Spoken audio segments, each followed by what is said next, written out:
Bem-vinda, advogada, bem-vindo, advogado, você que atua junto ao Poder Judiciário ou você que somente se interessa pela justiça e seus caminhos. O Projeto Ampla Defesa está no YouTube, está também no Instagram e no Spotify. Em qualquer uma dessas redes vocês nos encontram sob o @Projeto Ampla Defesa. Nesse 47º episódio, já na segunda temporada do programa, eu recebo aquele que talvez não, certamente é hoje uma das vozes mais ouvidas e de maior respeito na segurança pública no país. Mas antes de entrar no currículo, que eu tive que resumir bastante, para não tomar metade do programa fazendo a leitura, eu quero te pedir que se inscreva ou nos siga, a depender da rede social que você use. O importante é ter a sua audiência qualificada para que a gente siga entregando mais conteúdo de qualidade. Hoje eu recebo Sandro Torres Avelar, que é secretário de Segurança Pública do Distrito Federal e presidente do Conselho Nacional dos Secretários de Segurança Pública, o CONSESP, organização que representa os chefes de segurança das unidades da Federação junto ao Ministério da Justiça e Segurança Pública. Delegado de Polícia Federal desde 1999, Sandro é especialista em gestão e políticas de segurança. E dentro da PF liderou o combate ao crime organizado na superintendência do órgão aqui no DF e também atuou no Ministério da Justiça como diretor do Sistema Penitenciário Federal, ou Departamento Penitenciário Federal, DEPEN, e também como presidente da Comissão Nacional de Segurança Pública dos Portos, Terminais e Vias Navegáveis, a Comportos. Está bem resumido o currículo, mas exatamente para a gente poder fluir. Seja bem-vindo, secretário. Obrigado pela visita. Prazer imenso, Daniel, estar com você, poder conversar contigo. Há tempos que a gente está tentando viabilizar esse encontro. Estou muito feliz de estar aqui. Igualmente, é recíproco. Bom, secretário, o senhor, como dito aqui na apresentação, lidera a segurança pública no Distrito Federal e também chefia nacionalmente o conselho que reúne esses secretários. Então, uma pergunta que começa com uma pergunta que se divide em duas partes, né? DF e Brasil. Qual o principal ponto positivo e em qual ainda cabe melhoria, evolução na segurança pública distrital e federal? O que o senhor destacaria? Eu acho que aqui no Distrito Federal a gente está muito bem. Os números têm comprovado isso. E a gente está conseguindo fazer com que a política de segurança pública do Distrito Federal seja muito sólida, muito consistente com o passar do tempo. Então, a política que atualmente nós temos aqui, ela se iniciou com essa mentalidade de buscar agregar as forças de segurança, fazer com que elas trabalhem em conjunto, a partir de um projeto do governo de Pernambuco, à época do Eduardo Campos, que lançou naquele estado um programa chamado Pacto pela Vida, onde eles criavam, lá em Pernambuco, áreas integradas de segurança pública, dividiam o estado em áreas onde deveria haver um acompanhamento mais pontual da criminalidade e com um trabalho integrado das corporações policiais. Pois bem, em 2012, foi a primeira vez que eu fui secretário de Segurança Pública, nós estivemos lá em Pernambuco com o governador Eduardo Campos. À época, o secretário de Segurança Pública de lá era um colega da Polícia Federal, o doutor Damásio, e o doutor Damásio me recebeu da melhor forma. Eu cheguei a estar lá pessoalmente e passaram boas ideias que nós trouxemos para cá, e olha que ironia. O que nós aplicamos aqui no Distrito Federal foi assimilado por todos os secretários de segurança que depois passaram, independentemente de serem governos de direita, de esquerda, de centro, né? Mas o tipo de política que nós instituímos aqui no Distrito Federal, ela permaneceu, e lá em Pernambuco eles quebraram esse sistema.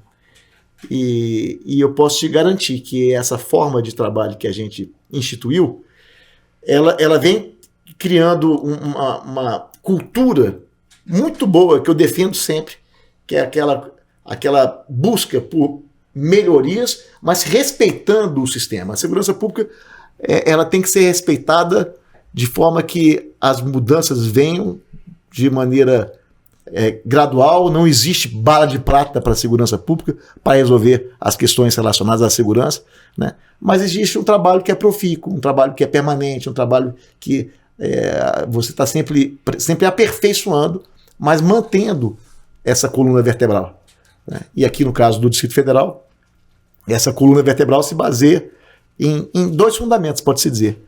Divisão do Distrito Federal em 4 áreas integradas de segurança pública, que é onde você tem as polícias militares, né, civil, Corpo de Bombeiros, Detran, Polícia Penal também, trabalhando conjuntamente em cada uma dessas 4 áreas.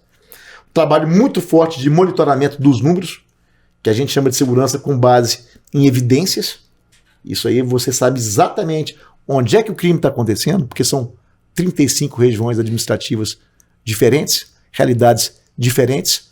Você tem que ter um carinho especial, uma atenção especial com cada uma dessas 35 regiões, respeitando as suas peculiaridades, né? E para isso aí eu gosto sempre de elogiar a participação dos CONSEGs, Conselhos Comunitários de Segurança, que nos ajudam muito, porque trazem muito bem a realidade daquele local. Então esse trabalho é baseado em estatísticas, né, e números, para a gente saber onde é que o crime está acontecendo, que horas que está acontecendo, e a gente fazer uma atuação mais pontual, isso ajuda muito, né? E o segundo ponto é o que a gente vem chamando de integralidade. É o que nos fez lançar em 2023, o governador Ibanez lançou esse programa no final de 2023, o programa se chama Segurança Integral, né, Distrito Federal Segurança Integral, que é justamente o envolvimento da sociedade civil, sobretudo através dos CONSEGs, mas também participação da OAB nas grandes discussões relacionadas à segurança pública, né?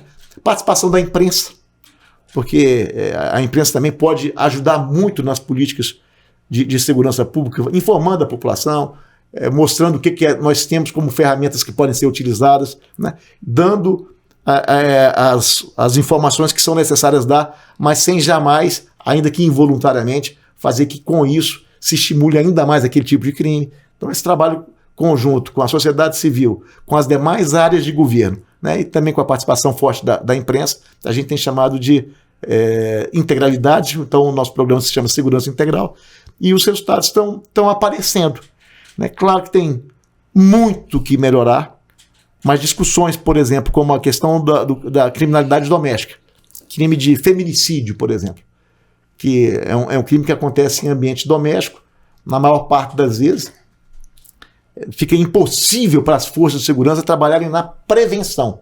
Você consegue trabalhar na repressão. E nesse aspecto a gente tem feito muito bem, porque não tem nenhum caso de feminicida no Distrito Federal que não esteja preso ou morto. Não existe nenhum caso, não existe exceção para essa regra que a gente impôs aqui no Distrito Federal. É um crime que a gente investiga com prioridade, né? Então, estão todos presos ou mortos, aqueles que cometeram esse tipo de crime. Mas é preciso que a sociedade se engaje nisso, porque muitas vezes o vizinho tem conhecimento de que aquela mulher está sendo vítima de agressões constantes do companheiro, o porteiro do prédio tem conhecimento, um familiar tem conhecimento, amigos têm conhecimento, né? E o Estado só fica sabendo. E aí vem aquela velha máxima, desculpa interromper, secretário, de que em briga de marido e mulher não se mete a colher. Se mete, você tem os modos de se fazer isso. Exatamente. É um ditado muito arcaico, né, cara? Arcaico, atrasado. O Brasil tem que evoluir, o Brasil tem que seguir os bons exemplos daqueles países que têm os melhores índices, né, de combate à criminalidade e que, inclusive, estimulam a denúncia. Né? A denúncia não é algo que não é tão somente não seja mal visto, mas é muito estimulado, ou seja, é a participação da sociedade no combate à criminalidade, que é o que, inclusive, manda o artigo 144 da Constituição, quando fala que segurança é dever do Estado, mas é responsabilidade de todos. Perfeito. É descentralizado, né? Sociedade civil, forças de segurança. Exato. Perfeito. E aí, corroborando os dados que o senhor traz sobre o bom momento, digamos assim, que a gente espera que seja perene da segurança pública aqui no DF, eu lembro que o mais recente anuário de segurança pública aqui do Distrito Federal mostra que nós tivemos a menor taxa de homicídios desde 1977. Isso. Né? Assim, são números que chamam a atenção. Eu acho que o senhor já falou muito disso na sua primeira fala, mas eu vou me permitir aqui aprofundar um pouco mais nisso. Quais medidas e fatores o senhor acha que levaram a essas excelentes taxas a nível nacional? Eu acho que é sobretudo o controle, utilizando tecnologia para isso. Então nós temos um forte sistema de monitoramento com imagens estampadas. Quero te convidar, inclusive, para fazer uma visita para a gente lá na Secretaria de Segurança Pública, para que eu te possa mostrar isso que eu estou lhe falando, né? E nessas nossas várias planilhas de controles pontuais de cada uma das regiões administrativas, a gente consegue, então, identificar os horários onde o crime está acontecendo, né? Qual é o perfil do criminoso, o perfil da vítima. Com isso daí a gente consegue deslocar o efetivo da Polícia Militar nos horários que são adequados, né? Otimizando-se assim o efetivo, uma vez que a gente também, assim como todos os lugares do Brasil, a gente tem efetivos que tem que ser trabalhados com alguma contenção, porque são efetivos pequenos, né? Nós não temos aqui uma quantidade de policiais que nos permita trabalhar sem observar a necessidade de realmente priorizar a atuação desses policiais em determinados locais, em determinados horários. Então esse trabalho muito pontual de identificar onde o crime está acontecendo, o horário que está acontecendo, o dia da semana, nos permite, por exemplo, tomar medidas como a gente tomou recentemente, de determinar o fechamento das distribuidoras de bebidas após a meia-noite, né? Então isso foi uma portaria conjunta da Secretaria de Segurança Pública com a Secretaria de Governo, porque a Secretaria de Governo é que tem ali, que administra os administradores regionais, né? A coordenação dos administradores regionais é feita pela Secretaria de Governo. E o governador Ibanez teve essa coragem e essa sensibilidade de nos permitir fazer isso, porque é uma decisão que no primeiro momento ela era controvertida. Havia quem pensasse que essa decisão poderia prejudicar o livre comércio, prejudicar uma parte o Estado intervindo ali de maneira, né? Exatamente. Mas eu, pessoalmente, participei de várias reuniões dos CONSEGs, os Conselhos Comunitários de Segurança, em diversas regiões administrativas diferentes, e eu sempre fazia uma espécie de enquete, né? Perguntava ali aos presentes, olha, nós estamos pensando em fazer isso, nós já conseguimos mapear, né? Ou seja, não é uma opinião, é uma constatação de que está havendo um índice grande de criminalidade nas regiões próximas às distribuidoras de bebida, nas altas madrugadas. Então nós queremos aqui saber a opinião de vocês. O que vocês acham da gente fechar as distribuidoras a partir da meia-noite? E o amparo... Quase unânime. Quase que unânime. Quase unânime. Isso nos deu muita segurança, porque a população também estava se sentindo prejudicada, porque às vezes não acontecem os crimes mais graves, como homicídios, tentativas de homicídios, latrocínios, mas acontece no mínimo a perturbação da ordem pública, som alto, confusão, rixa, quebradeira de garrafa. Quebradeira de garrafa, exatamente. Quem já morou perto de uma distribuidora sabe. Sabe exatamente. Uma cervejinha é bom, mas a gente sabe que o ambiente ali... Tem que ter hora também, né? Sim, em região ali residencial. Exatamente. Não é o lugar adequado para isso. E com o fechamento das distribuidoras de bebida, houve uma diminuição muito significativa, da ordem de 27%, né, da criminalidade que vinha acontecendo nessa região. Perfeito. E assim, só para quem é de fora, assim, a gente está falando aqui de Distrito Federal ainda, né, mas temos uma audiência nacional. Brasília, quando o secretário fala de regiões administrativas e CONSEGs, as pessoas às vezes têm natural isso, né? Tem uma visão um pouco limitada de que Brasília é só o plano piloto aqui, né? Antigamente nós tínhamos a denominação de cidades satélites, né, secretário? Isso, que são espécies de bairros, não é assim, mas são regiões administrativas, elas não são autônomas, né? Mas são espécies de bairros onde se divide aqui. Cada uma região administrativa, tem um administrador, enfim, tem cada um no seu CONSEG. É um por região administrativa. Um por região administrativa, mas tem também os CONSEGs especiais, os CONSEGs rurais. Que juntam ali. Então exatamente. Nós temos mais CONSEGs do que regiões administrativas. Perfeito. E aqui também a gente tem, só para ilustrar a fala do secretário, a gente tem muito forte essa cultura da distribuidora de bebida, como por exemplo aqui nossos vizinhos de Goiânia tem do postinho de gasolina, do pit dog ali, aquela coisa onde o pessoal fica até mais tarde, enfim. Aí falávamos dessas quedas nas taxas e desses bons índices que o Distrito Federal alcançou, mas apesar disso tudo, muita gente, secretário, tem se preocupado com um noticiário cada vez mais recheado de algumas siglas aí que a gente não queria ouvir por aqui. É o CV, é o PCC, é o Terceiro Comando, Amigo dos Amigos, enfim, Comboio do Cão, essa me parece que é até genuína daqui, se não me falha a memória, e várias delas em algum momento tendo alguma atuação aqui. Em que medida o cidadão que reside em Brasília tem que se preocupar com o crime organizado aqui, secretário? Eu acho que o cidadão de Brasília pode ficar tranquilo que todas as medidas têm sido tomadas para impedir que o crime organizado se consolide aqui. É natural que, por exemplo, quando você tem um presídio federal aqui, foi uma questão muito controvertida na época da criação do presídio federal aqui, que foi o 5º presídio federal. Houve toda uma controvérsia em torno desse presídio aqui na capital da República. Mas eu quero lembrar, nós temos no Brasil inteiro, então, somente 5 presídios federais. Cada presídio federal tem só 208 vagas, ou seja, os perfis são muito específicos. Você tem ali os líderes de facção, você tem aqueles líderes de rebelião dos presídios estaduais, que têm que ser apartados dos demais. Então, são perfis muito específicos daqueles criminosos que hoje estão presos nos presídios federais. E há uma determinação para que haja um rodízio entre os presídios federais no recebimento desses criminosos, para que eles não cheguem em algum local e se instaurem ali raízes. Soltar os tentáculos ali. Exatamente, né? Células mais aproximadas, realmente, de, às vezes, comparsas ou familiares que fazem, às vezes, o papel de interlocutores daquele líder no mundo exterior, ao presídio. Então, é sempre recomendável que haja essa espécie de rodízio. Então, é muito difícil um preso federal ficar muito tempo em um desses presídios. Normalmente ele circula nos 5 presídios. Estou falando dos principais líderes de facção, né? Esses que são conhecidos.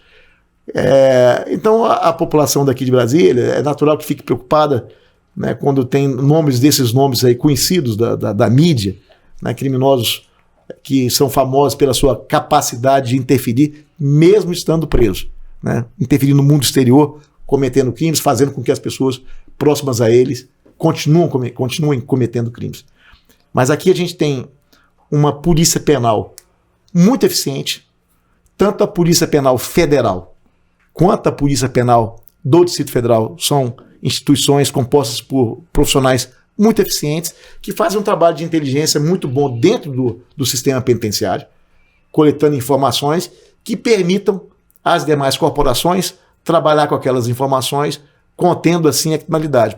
Então a Polícia Civil, a Polícia Federal, a Polícia Militar, né, todas essas corporações trocam informações com as polícias penais, de maneira que tem a informação de quem é que está fazendo visita, quem é que está dando ensejo a alguma suspeita de que realmente está fazendo esse papel de leve trás. Isso aí nos permite fazer um trabalho muito acentuado e que impede essa consolidação de lideranças criminosas aqui, fazendo esse papel que outrora fez, sobretudo nos sistemas estaduais, que é comandar o crime de dentro da cadeia.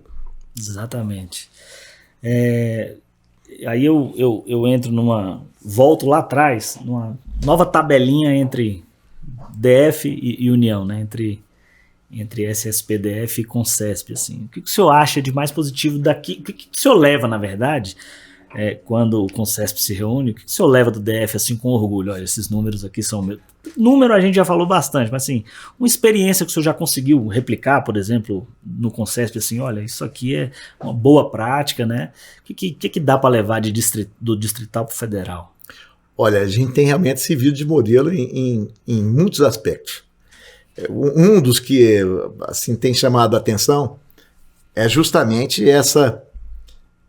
esse princípio que a gente vem chamando de integralidade, que é algo novo e que surgiu aqui, né, com esse engajamento, esse envolvimento da sociedade civil e transparência nos números, essa questão que eu insisto que eu acho que essa é a forma de fazer segurança pública do futuro, né, que é com a informação muito precisa, os dados muito precisos, números que são se baseia em experiências que são científicas, de se aplicar tecnologia para saber exatamente, né, gerar ali as estatísticas e trabalhar em cima dessas estatísticas no combate à criminalidade. É um trabalho muito técnico, né? E essa forma de trabalhar, ou seja, com base nesses dados, que a gente chama política baseada em evidências, né? Não é baseada em suspeitas ou intuições, é baseada em evidências. E essa política somada a essa coordenação das forças dentro das áreas integradas de segurança que nós criamos aqui, né, que nós pegamos o Distrito Federal, dividimos o Distrito Federal, que é um quadradinho, né, em outros 4 quadradinhos, que a gente chama de áreas integradas de segurança leste, oeste, metropolitana e sul. Então, as nossas 35 regiões administrativas estão necessariamente em uma dessas áreas integradas de segurança. Por exemplo, Planaltina, Sobradinho, Fercal, saída ali para o lado do Nordeste, é área integrada de segurança pública leste. Né? Taguatinga, Samambaia, Ceilândia, oeste. Né? Estrutural, Plano Piloto, Lago Sul, metropolitana. Né? Santa Maria, Gama, área integrada de segurança pública sul. Então, cada uma dessas áreas tem um comando da Polícia Militar, da Polícia Civil, do Corpo de Bombeiros e do Detran. Essas 4 autoridades são obrigadas a trabalhar juntas dentro daquele quadradinho, dentro dessas 4 áreas, porque elas vão ser cobradas mensalmente. Todo mês a gente senta, mostra os números, vê como é que evoluiu, se foi para bem ou para mal. Os números, por exemplo, do combate dos chamados crimes violentos letais intencionais, feminicídio, homicídio, tentativa de homicídio, latrocínio. Né? E a gente mostra, por exemplo, que na área leste os números melhoraram e na oeste pioraram. Estou falando aqui uma situação hipotética, fictícia. Né? Então você pode cobrar, nesse caso, dos comandantes da área oeste, nessa situação ilustrativa, né, que eles justifiquem o porquê a criminalidade cresceu naquele local. O que está acontecendo? É alguma gangue que apareceu e não existia? É alguma situação, né, de guerra entre quadrilhas ligadas ao tráfico? O que está acontecendo? E eles são obrigados a ter uma explicação para aquilo e fazer um combate em cima dessas evidências de que naqueles locais a criminalidade piorou. Né? E isso daí faz com que essa cobrança gere uma disputa saudável, vamos chamar assim. Não mais entre as corporações, porque antigamente aqui em Brasília existia, em muitos lugares do Brasil ainda existe, uma competição muito forte, muito ferrenha entre Polícia Militar e Polícia Civil. Né? E aqui a gente mudou isso. Aqui, a Polícia Militar e a Polícia Civil, aqueles coordenadores da região leste, né, estão fazendo uma concorrência bacana, uma concorrência positiva, por exemplo, com a Polícia Militar e a Polícia Civil da região sul, né, da área integrada sul, com a medição de números. E eles ficam naquela disputa para ver quem é que consegue reduzir mais. E os resultados são muito positivos, de forma que eu estou te falando de números, eu não estou te falando... Claro. Em 2012, esse programa foi lançado. E eu gosto de dar mérito para quem tem mérito. Esse programa, conforme eu falei aqui, foi inspirado no modelo lá de Pernambuco. Né? Lançado em 2012, a partir de 2013, sem exceção, nós fomos reduzindo os números da chamada criminalidade violenta letal intencional, né? Que é um número que o mundo inteiro usa como parâmetro para medir os índices de violência, né? Que é o número de homicídios a cada 100 mil habitantes. E de 2013 até o ano passado, 2024, não houve exceção no sentido de que, ano após ano, esses números foram sendo reduzidos. De forma que em 2024 nós tivemos a quebra do recorde, né, de toda a série histórica, ou seja, o menor número de homicídios, né, desde 1977, ou seja, são 48 anos. A população aumentou muito nesse período. Né, e ainda assim a gente conseguiu reduzir o número de homicídios e atingimos uma média nesse sistema que é mundialmente aceito, né, que é o número de mortes a cada 100 mil habitantes. Conseguimos aqui 6,8 mortes a cada 100 mil habitantes. Para você ter uma ideia, Daniel, nos Estados Unidos esse número é de 6,2 mortes para cada 100 mil habitantes. Na Europa é mais ou menos isso daí também. 4 e tanto, 5 e tanto, 6 e pouco. E no Brasil a média é 21 mortes a cada 100 mil habitantes e os estados mais violentos do Brasil em torno de 40 mortes a cada 100 mil habitantes. No Distrito Federal, 6,8, ou seja, muito mais próximo dos Estados Unidos e dos números europeus do que da média brasileira. Então isso mostra que a gente realmente está destoando num sentido positivo, né? E estamos servindo de exemplo e de inspiração para diversos outros estados. O senhor falou de Europa aí, falou de Estados Unidos. Que nações que o senhor considera hoje assim, e eu acho que seu currículo fala por si só nesse conhecimento, que nações que o senhor considera hoje exemplares no quesito de segurança pública e combate ao crime organizado, enfim, o senhor despontaria como uma vanguarda, assim? Eu acho que a gente tem que considerar a realidade de cada local. Exatamente. Né? Índice de desenvolvimento humano, não dá para comparar pau a pau, né? Exatamente. Mas a gente, por exemplo, tem bons exemplos aqui, até aqui perto. Né? A Colômbia, por exemplo, a Colômbia conseguiu... Com um histórico de narcotráfico gigantesco. Exatamente. E a Colômbia seguiu um modelo parecido com aquele modelo que foi implementado lá em Nova York, com base no princípio das janelas quebradas, que é combater os pequenos crimes, as pequenas contravenções, tomar cuidado com... Como é o nome do princípio? O princípio das janelas quebradas. Interessante pra caramba, não sabia. Aquele prefeito de Nova York, o Rudolph Giuliani, sim, ele se inspirou nesse princípio para poder reduzir drasticamente os números da criminalidade de Nova York. E esse princípio tem esse nome porque eles fizeram uma experiência. Eles viam que nos bairros depredados, bairros cheios de pichação, ambientes sujos, escuros, sem pavimentação, sem poda de árvores, né, você tinha um índice de violência muito maior do que naqueles bairros limpos, né, com pavimentação, com as árvores sem prejudicar a iluminação local. E aí eles fizeram a seguinte experiência.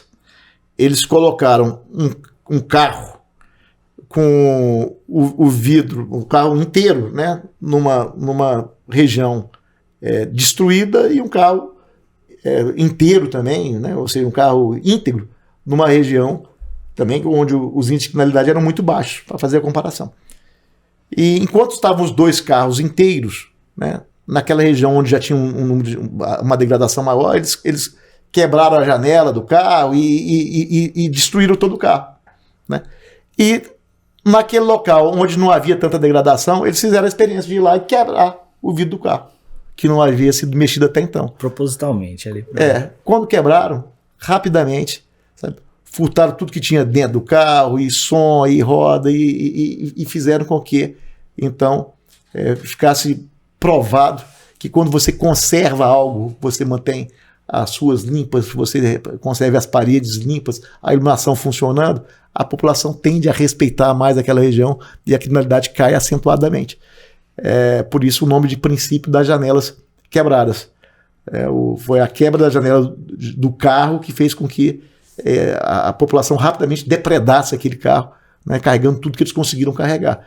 Então isso fez com que a Colômbia também seguisse nesse exemplo e cuidando. A gente chama de CPTED, é uma sigla em inglês, né, que fala segurança através do design do ambiente, que é o ambiente que não é poluído, o ambiente que não é sujo, o ambiente que é limpo, que é iluminado, ele tende a ter um número de incidências criminais muito menor do que aquele que é sujo, que é mal iluminado.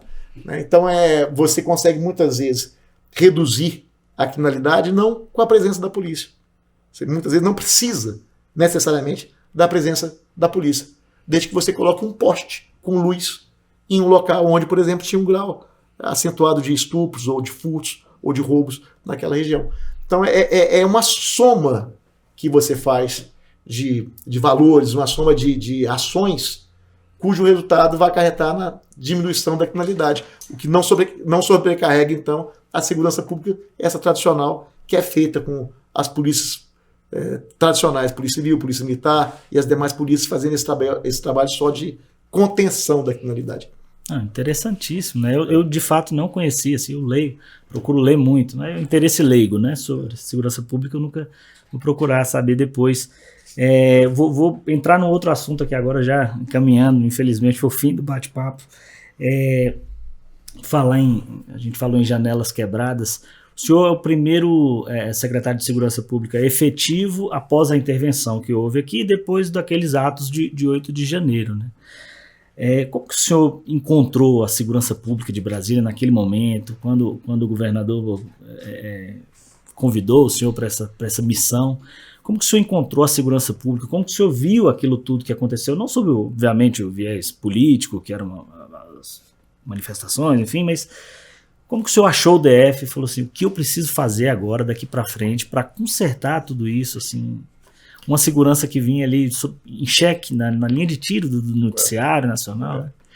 Eu encontrei uma segurança pública desmoralizada, deprimida, humilhada e ainda nas cordas, né? Recebendo pancadas de tudo quanto é tipo, a imprensa batendo, o judiciário batendo, a população batendo, todo mundo batendo, sobretudo na Polícia Militar. E eu já conhecia muito bem as corporações daqui, eu fui secretário de Segurança Pública de 2011 a 2014, conheço as corporações e sei da técnica das corporações, sei da deficiência desses homens e mulheres que fazem a segurança pública daqui do Distrito Federal. São profissionais competentes, são profissionais técnicos, não são profissionais que, eventualmente, por conta de algum viés político ou ideológico, vai fazer ou deixar de fazer alguma coisa. Estou falando das instituições, né? Eu estou falando das constituições e não estou falando daqui das pessoas físicas. Estou falando de CNPJ e não estou falando de CPF. Porque aquelas pessoas que, de repente, têm algum interesse particular e, por conta disso, fazem ou deixam de fazer alguma coisa que é devida, elas têm que responder. Elas têm que se explicar. É o que está acontecendo, né, com todas as apurações que estão sendo feitas. Mas as instituições têm que ser resguardadas. Então, a primeira coisa que eu fiz foi chamar a atenção da atitude heróica que a Polícia Militar teve naquele dia 8 de janeiro, que no primeiro momento os erros acarretaram o que aconteceu e aquilo nunca mais vai acontecer. Aquilo é lamentável. Aquilo foi uma história, talvez um dos episódios mais tristes da história de Brasília. Do Brasil, né? Também, né? Do Brasil inteiro, exatamente. Aquilo foi muito triste, aquilo é lamentável. Aquilo não poderia jamais ter acontecido e não pode acontecer jamais novamente. Mas a Polícia Militar então, só estava se mostrando a deficiência do que aconteceu naquele dia. E eu passei a mostrar também o seguinte: foi a mesma Polícia Militar, que foi para quem todos os dedos foram apontados naquele dia, mas foi essa mesma Polícia Militar que entrou em todos os órgãos, inclusive que tinham as suas próprias seguranças, ou tinham outras instituições cuidando da segurança, ou deveriam cuidar, né? Coube a Polícia Militar entrar em todos esses órgãos e esvaziar esses órgãos dos invasores que ali estavam, prender os invasores, né, e encaminhar todo mundo de volta para de onde eles tinham saído, lá do quartel-general, e fazer as prisões que foram devidas. Ou seja, a mesma instituição que foi acusada de ter pecado foi a instituição que salvou aquela situação, que tinha outras instituições também envolvidas e com dever de atuar. Então eu mostrei muito isso e mostrei que no meio de tantas pessoas que estavam ali fazendo aquele papel que deveriam ter impedido que acontecesse o 8 de janeiro, nós tivemos vários policiais militares que passaram perto de morrer trabalhando. Né? Eles tiveram atitudes heróicas. Então mostrava-se às vezes um policial negligente, chupando picolé, né, e batendo selfie. As imagens eram frequentemente reprisadas pela imprensa, mas não se mostrava, por exemplo, os policiais que quase morreram naquele dia para poder impedir ou acabar com as invasões que haviam acontecido. E eu cobrei muito da instituição Polícia Militar que se identificasse esses policiais que quase morreram naquele dia para que eles fossem promovidos por atos de bravura. Porque chegou-se a comparar o 8 de janeiro com aquele episódio do Capitólio nos Estados Unidos. Só que nos Estados Unidos morreram 5 ou 6 pessoas naquele dia. 5 ou 6 pessoas perderam a vida lá no Capitólio. Aqui em Brasília, ninguém perdeu a vida. A polícia não deu um tiro. E se alguém passou perto de morrer, foram os próprios policiais. Então, eu insisti muito, cobrei muito que houvesse esse reconhecimento. E a instituição, né, depois de muita luta, resolveu me apresentar 2 policiais que tinham sido flagrantemente espancados com barras de ferro e quase morreram naquele dia. Que foi a soldado Marcela e o cabo Júnior, Beraldo Júnior. Esses 2 policiais foram promovidos por ato de bravura, aquilo, de certa forma, reergueu a autoestima da corporação. O próprio governo federal já teve a ocasião de prestar homenagem a esses policiais. Merecidíssimo. Depois desses dois, já houve, né, alguns outros poucos casos. Né, na minha forma de pensar, eu acho que está até uma visão muito restritiva. Eu acho que mais pessoas deveriam ser promovidas. Ainda há processos em tramitação, mas foram muitos policiais que passaram perto de perder a vida naquele dia. Muitos. E então essas pessoas, esse reconhecimento à ação desses profissionais e o reconhecimento de que a Polícia Militar, antes do 8 de janeiro e depois do 8 de janeiro, já teve várias situações em que foi colocada à prova, fez trabalhos belíssimos e vem mantendo a segurança do Distrito Federal. Inclusive, eu gosto sempre de lembrar, Daniel, que só as polícias daqui do Distrito Federal têm uma espécie de jornada dupla. Só as daqui.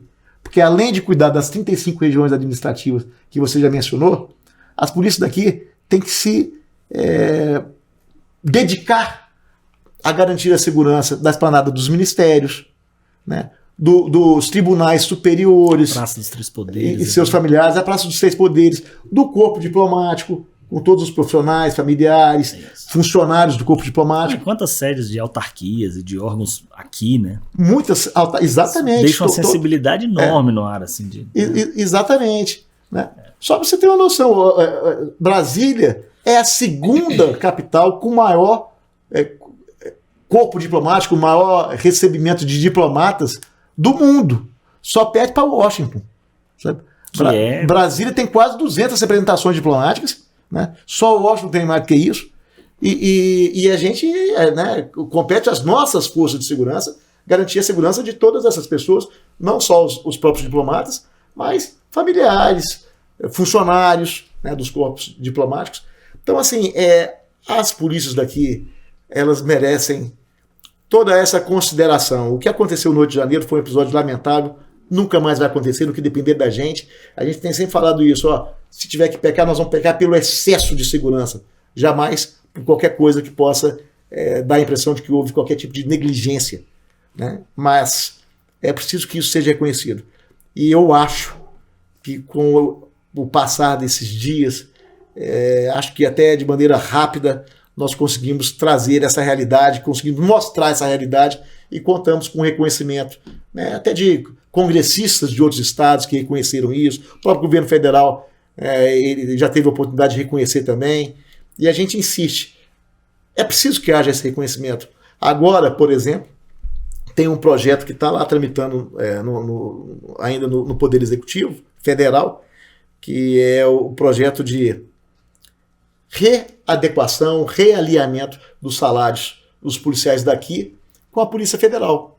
Porque a Polícia Civil do Distrito Federal e a Polícia Federal sempre tiveram ali não é exatamente uma isonomia, mas uma paridade, um equilíbrio, né? uma paridade. Bem isonômico, uma paridade. Acho que essa é a melhor forma da gente prestigiar as instituições. Inclusive, eu sou delegado de Polícia Federal, fui presidente da Associação dos Delegados de Polícia Federal por 2 mandatos, então eu conheço bem desse assunto e sei que nós também já nos inspiramos muito na Polícia Civil, porque nós somos instituições irmãs. Então não tem nada que justifique uma diferença salarial gritante, que é o que acontece hoje e que tem que ser consertado. É preciso que a gente restabeleça essa paridade, né? E com isso daí, a paridade da Polícia Civil com a Polícia Federal, ela faz com que também a Polícia Militar, o Corpo de Bombeiros, todos tenham ali um equilíbrio salarial. E é uma medida que não é uma medida classista, não é uma medida corporativa. Né? É a absoluta justiça que tem que ser feita a essas corporações que, conforme eu te falei aqui, cuidam não somente das regiões administrativas do DF, mas cuidam também dos interesses federais. Muito maior, com certeza. Secretário, me encaminhando para o fim, prometo. Agora uma pergunta muito mais motivada assim, pela minha curiosidade mesmo e motivado por um documentário que eu assisti esses dias de um caso que até hoje eu vejo como surreal. Assim, o senhor ainda não era secretário de Segurança Pública do DF, mas eu queria muito saber a opinião de um especialista em segurança do seu gabarito. Como que o senhor enxergou aquela caçada quase interminável contra o Lázaro aqui? Essa é uma pergunta, como eu disse, quase pessoal, mas eu tinha muita vontade de fazer com um especialista em segurança, assim. E aí, se o senhor quiser falar, foi uma atuação conjunta também da Polícia do DF, Goiás, né? A gente tem aqui, para quem é de fora, o entorno, né? Então, assim, as forças policiais. Como que o senhor enxergou tudo aquilo? Onde você estava? Quando você viu, o que está acontecendo? Assim, queria saber o que se passou na cabeça. Foi algo muito inusitado, né? Não é normal uma situação. Lembrou Pareja lá atrás. Lembrou né? Pareja. Coisa doida, assim, cara. Lembrou Pareja. As investigações mostraram que havia pessoas que estavam apoiando o Lázaro, que estava se homiziando ali na região. Ele, inclusive, ele estava botando dinheiro em espécie, né? Que um determinado fazendeiro da região teria dado esse dinheiro para ele. Inclusive, esse cidadão respondeu por isso daí, né? Ele foi investigado, isso foi comprovado e tem respondido por isso. O Lázaro saía do abrigo dele e se deslocava até esse local onde ele estava recebendo algum apoio, e até que alguém percebeu, denunciou e permitiu que as corporações fechassem o cerco, né, em todo o local onde ele estava, e foram espremendo, né, de forma que ele ficou tão acuado que chegou no ponto que ele teve que sair, e foi a hora que ele foi localizado e foi morto.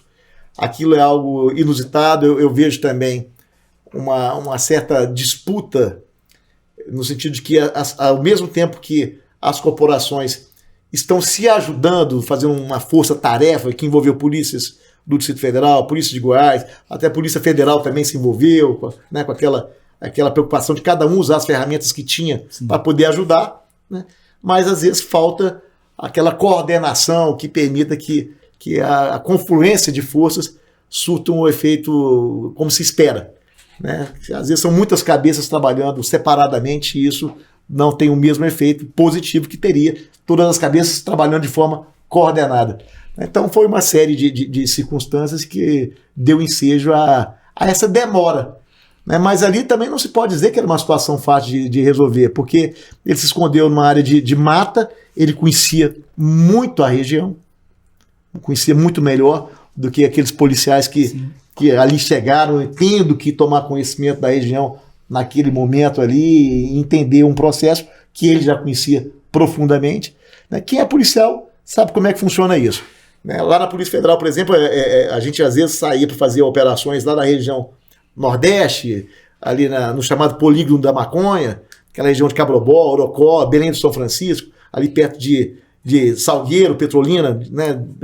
Pernambuco, perto da Bahia, ali naquela, né? Juazeiro, naquela. E ali, é só a ponte que divide, né? Juazeiro, Petrolina. Exatamente. Né? Então, naquela região ali, aquela região de Salgueiro, havia uma quantidade grande de plantações de maconha, e ali você via, por exemplo, a diferença do conhecimento local que os policiais militares daquela região, né? Que tinha lá aquela companhia Ciosaki, que é uma companhia de Caatinga, que conhece o local, sabe? É completamente diferente. O cara que embrenha na mata, claro, que sabe ali das peculiaridades da região. Exatamente, é diferente às vezes do policial federal que vem, às vezes com bom equipamento, né, com uma boa formação e está disposto a fazer o melhor trabalho, mas precisa se inteirar das peculiaridades daquela região. E o Lázaro, assim, dos vários, não quero dar ibope para um cara que fez isso, tem uma análise, mas parece que pelo que eu ouço por aí, que era um cara que tinha essa experiência na mata mesmo, e assim, uma resistência física absurda. Exatamente. E assim, sem compromisso com nada, né? Porque o bandido, ele não tem compromisso com nada. O policial tem uma família esperando ele quando ele volta para casa, né? E ele ainda sabendo que ele teria uma grande... seria difícil para ele sair daquela situação. Sim.